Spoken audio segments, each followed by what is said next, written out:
બોટાદમાં રિક્ષા એસોસિએશનની લાંબા સમયની રજૂઆતને અંતે સફળતા મળી। નિર્ણય બાદ રિક્ષા ચાલકોમાં ખુશીની લહેર ફેલાઈ।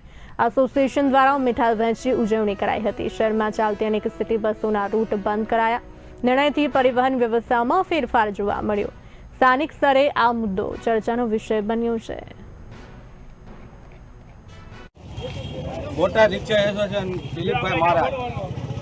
શું આપણે અત્યારે આ રિક્ષા ચાલકોને અત્યારે રિક્ષાવાળાને જે ઉમંગ છે, જે આ સિટી બસ બંધ કરવામાં આવી છે સાળંગપુરની, એમાં ઉમંગ એ છે કે અમે જે સખત મહેનત કરી રહ્યા હતા અને સખત રજૂઆત કરી હતી, લેખિતમાં આપી, મૌખિકમાં આપી, બધામાં રજૂઆત કરી અને અમે તો હરેક ગામડાના સરપંચને પણ કહેવા માંગીએ છીએ, જો તમને આટલું બધું જનતાનું દાજતું હોય તો આજ દિન સુધી તમે એસટી ડેપોમાં માંગ કેમ ન કરી કે તમારા ગામના બાળકો સ્કૂલમાં જવા માટે હેરાન થતા હતા, તમારા હોસ્પિટલમાં દર્દીઓ હેરાન થતા, તો તમે એસટીની માંગ આજ દિન સુધી કેમ ન કરી? પણ આમાં સરપંચને લાભ મળતો હતો, સરપંચને કમિશન મળતું હતું, એટલે આ લોકોએ સિટી બસો ચાલુ કરાવી છે ગામડામાં।